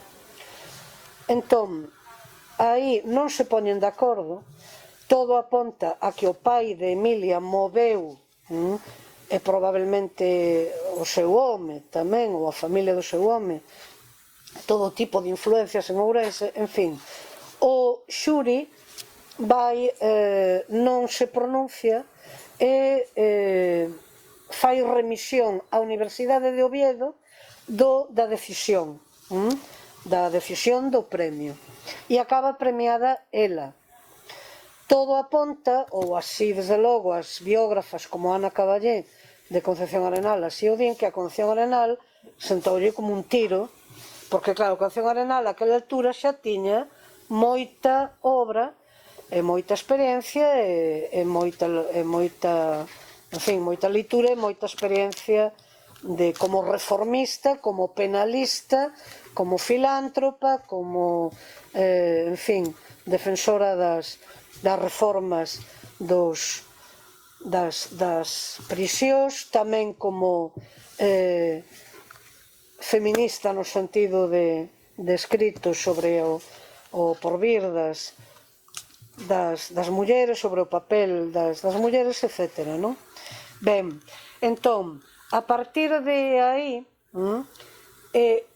eu coido, ou eu polo menos é a hipótese claramente que defendo, en certo momento xa cando Concepción Arenal ten moi ampliado o recoñecemento, xa é unha figura mesmo fora, no estranxeiro, coñecida e recoñecida, aí, cando xa Emilia Pardo Bazán xa ten un nome, aí comeza unha propaganda por parte de Emilia de Concepción Arenal que eu coido que aparte de ter, por suposto, recoñecemento, pero que ten unha parte interesada tamén, porque tamén o fai a respecto de Gertrudis Gómez de Avellaneda. É dicir, que é un xeito oblicuo, é unha maneira oblicua de, como pasarela, de promocionarse ela mesma, de facer propaganda dela mesma. Entón aí é cando ela defende claramente a candidatura como académica de Concepción Arenal para a Academia de Ciencias Morales e Políticas. Aí, por tanto, é campaña a favor de Concepción Arenal e campaña, pre-campaña, diríamos hoxe, pre-campaña electoral a favor, efectivamente, dela. E aí é onde Concepción Arenal prohibiu expresamente que Emilia Pardo Bazán se ocupase dela. Isto deixouro escrito a seu fillo, é dizer, que de ninguna maneira, aí había unha, claro, son personalidades e caracteres, pois coido que moi diferentes. Algo que tamén quería que, co vosso permiso, comentar é que eu non sei, eu tamén son a primeira en...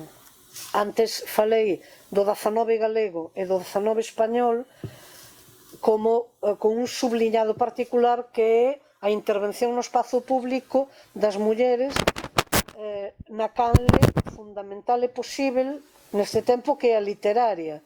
Non pode ser a universitaria, nen a xurídica, nen a eclesiástica, obviamente, nen... Pero sí a literaria en prensa, periódica e despois, por suposto, tamén en libro, non? E entón aí hai un tópico que eu tamén manexei, isto non é sinalar ninguén, de tres galegas de orixe, galegas de nacemento, pois imprescindíveis ou insustituíveis. Por orde de nacemento, de ano de nacemento, Concepción Arenal, Rosalía de Castro e Emilia Pardo Bazán. Entón eu non sei se xa é, digo, poño sobre a mesa, non, como posibilidade, se non sería xa moito horas de individualizar ao máximo, porque claro, na masa masculina a nós non se nos ocorre dicer, claro, no mesmo tempo coinciden Cánovas e Pablo Iglesias, o histórico, claro, o fundador do PSOE e da UGT, e do PSOE e da UGT do 19. E claro, dous. E claro, alguén diría, bueno, pero a conto de que me citas dous casos absolutamente opostos? Non sei se me estou explicando ben.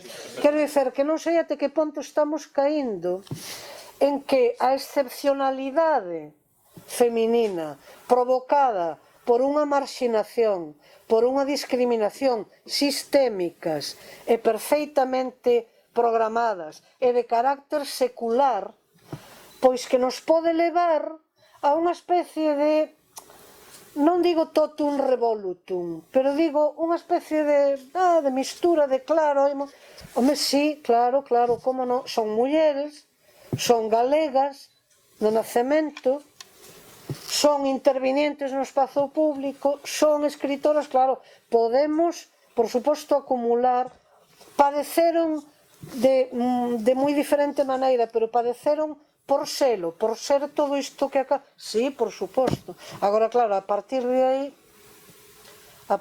aí xa... Ana Caballé, cando presentou na Coruña a súa biografía, que é moi boa, na miña opinión, sobre Concepción Arenal, pois lamentou a falta de sororidade, a falta de relación entre mulleres tan distinguidas e tan positivas e tan...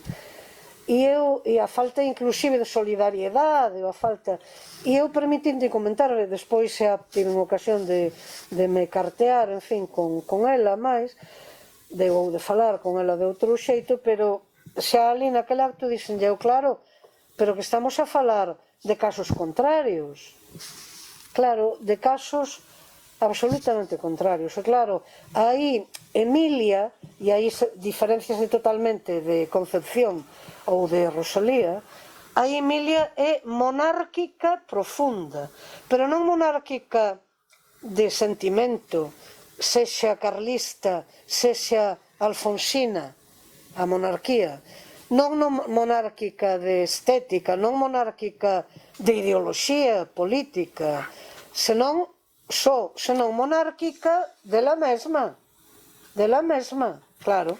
E entón, por iso, ela era ou quería ser a escritora en singular da Galiza e, desde logo, da literatura española do seu tempo. E de aquí, por suposto, por esos versos de Rosalía de Castro, que fíxense ben, en vida, ela, en numerosas publicacións, revistas e tribunas de todo tipo, onde podía ocuparse en vida de algo da obra de Rosalía de Castro, algo, sen esquecer, ademais, que Rosalía de Castro escreveu e publicou 5 novelas españolas, 5 novelas en español, que tamén hai que correlacionar coa súa obra e coa súa galeguidade profunda, senón non se entenden, pero en todo caso son novelas en español. En fin, non publicou unha só liña de Rosalía de Castro, liña ou verso, de Rosalía de Castro ou sobre Rosalía de Castro. Entón, en vida de Rosalía de Castro, o único que Emilia publicou foron os versos que ela lle pediu para no seu abano, esa moda do século XIX e aínda do século XX. Escrever no país do abano uns versos ou unhas palabras dedicadas á posuidora do abano. Entón, en 1880, na Revista de Galicia, que ela dirixiu, refundou e dirixiu durante 6 meses, aproximadamente foi o que durou, aí aparece obra de Curros, de outros moitos escritores, galegos, españois, de Rosalía de Castro absolutamente nada. E o único que aparece foron os versos que lle dedicou no seu abano. Logo Murguía vai informar da mala educación dela non pedir permiso para reproducir eses versos, nin de ter critica o desaire de que nin sequera lle enviou a revista, un exemplar da revista dele. Colleu, entón aí sí que podemos poñer en dúbida que ela captase a ironía, coido que clamorosa, dos versos de Rosalía de Castro. Porque eses versos din, dirixidos a ela, claro, pedidos, insisto, por Emilia, mimada polas musas, servida polas gracias, cun corazón que vive de armonías, nobre cantora das gallegas praias, ben mereces reinar como reinades, magnífica, absoluta soberana. Estes versos finais son absolutamente definitivos, pero ela non o debeu de captar cando os publicou, e foi o único que publicou sobre, non sobre, de Rosalía de Castro en vida, non? Eu gostaría, Pilar, que nos deses o teu parecer de que se procura ou que está tras desta enxurrada institucional, no, de pardobazanismo que que cristaliza na creación das medallas de Emilia Pardo Bazán para colocala, no, como referente feminista, ou a utilización da súa figura agora para disociar de calquera modo o Pazo de Meirás, no, do seu papel negro, no, durante a ditadura franquista. Creo que é moi oportuna a pregunta, e entón, resumidamente, a respeito desta utilización dela, como eu non acordo con ningún outro escritor ou escritora, nen sequer con Valle Inclán, en absoluto, de procedencia galega máis gloria da cultura española. Eu non acordo nada igual ao practicado até agora. Hai dúas variables aí que son fundamentais, dúas intencións, mellor dito, e tamén dúas finalidades. En resumo, unha auto-homenaxe para os organizadores dos eventos todos que hai. Isto está clarísimo. E entón, como hoxe parece ser, como dicía o poeta medieval, que a verdade naufraga, que a verdade non a topamos, pois hai que formatar, efectivamente, para que encaixe ela dentro de un produto vendível. Entón, como un produto vendível non pode ser, é unha boa escritora, e a partir de aí abrimos chave, ou inclusive non boa, porque hoxe boa é un adxetivo que xa non significa nada. Entón, excelente, descomunal, inmensa, porque ten efectivamente centos e centos de contos, por exemplo, novelas, unha obra inmensa. Pero a partir de aí abrimos chave, así imaginariamente, e empezamos a definila. Como iso vese que non vende, hai que formatala, hai que facer dela o que ela non só nunca foi, senón que foi o contrario. Absolutamente o contrario. Ben, entón por aquí falaríamos de auto-homenaxe dos organizadores.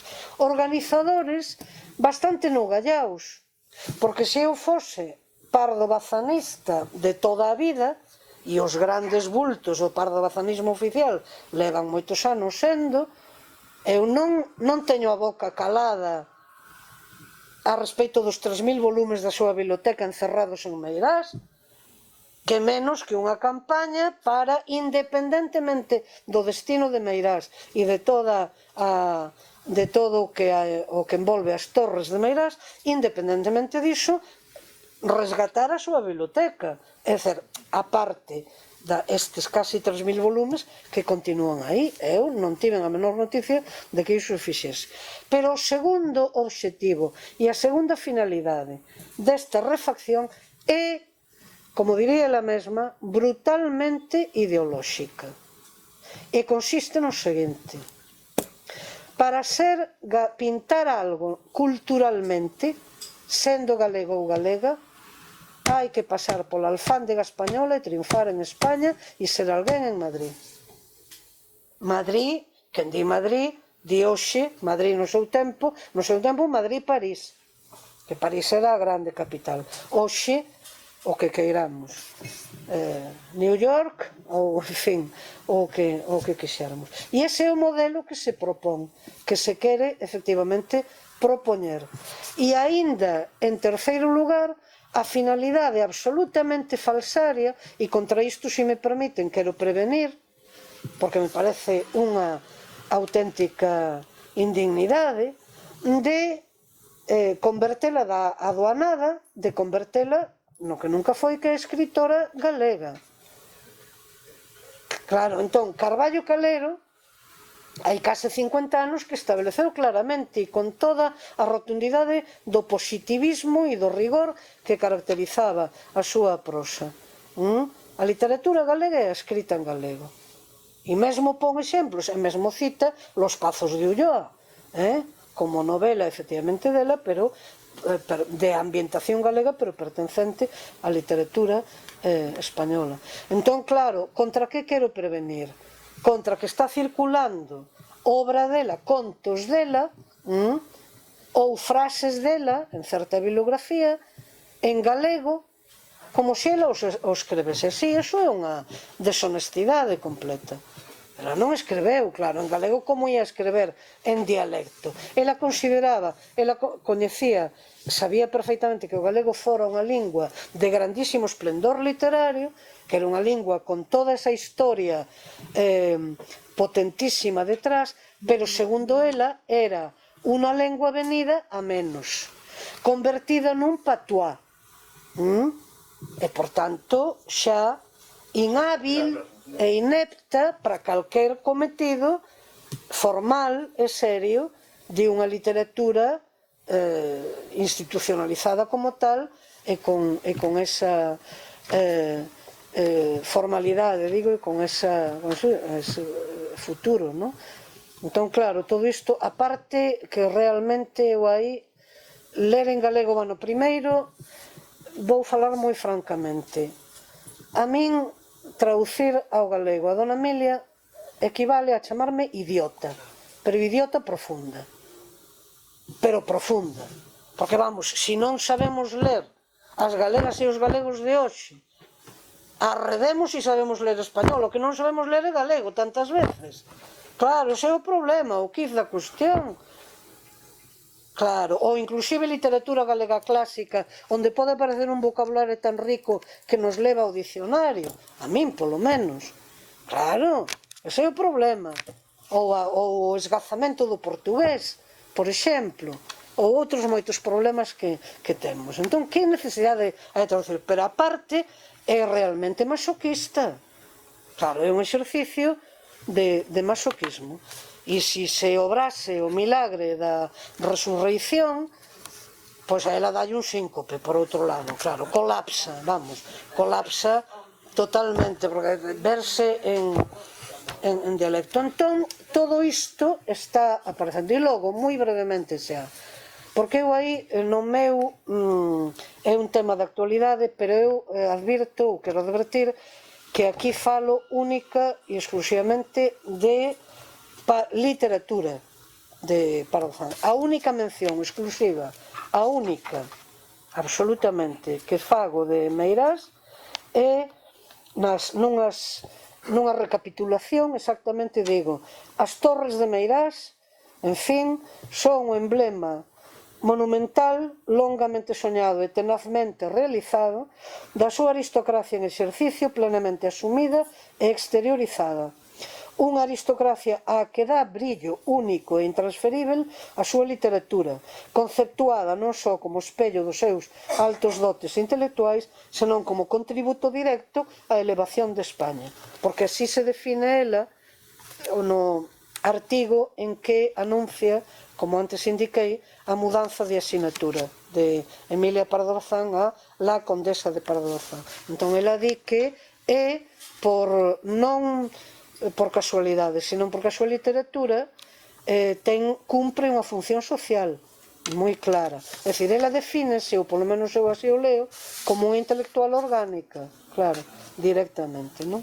Entón, aí, é a única mención que fago, non entro para nada noutro. Claro está que por parte en concreto das autoridades da Xunta e da pretensión da Xunta funciona esa utilización dela para obturar ou para bloquear, por tanto disparando tamén esa mitificación igualitaria e demais da súa filosofía, da súa obra, pois a historia política verdadeira da segunda ditadura do século XX, claro, e de todo, efectivamente, o que se coñece. Así que aí supoño que a desembocadura de todo isto pasará polo pacto bipartidista correspondente. Bipartidista, quero dicir, o goberno do Estado e da Xunta, supoño, non? Ben, como xa é unha hora prudente, e máis que prudente, se vos parece, pois estamos por rematado esta presentación. Ben, como xa é unha hora prudente, e máis que prudente, se vos parece, pois estamos por rematado esta presentación. Agradecer de novo a vosa asistencia, agradecer de novo a Cartabón e tamén a Enrique e a Pilar. E, bueno, como isto tamén é unha presentación dun libro, pois animarvos a que o leades, a que o disfrutedes, que axudará moito tamén a aprofundar no que é na figura, no coñecemento da figura de Miguel Balcán, as luces e as súas sombras, e que, bueno, tamén está aquí a disposición aquí, pois para que goste, ¿no?, de asinar o libro, de acordo? Moitas grazas.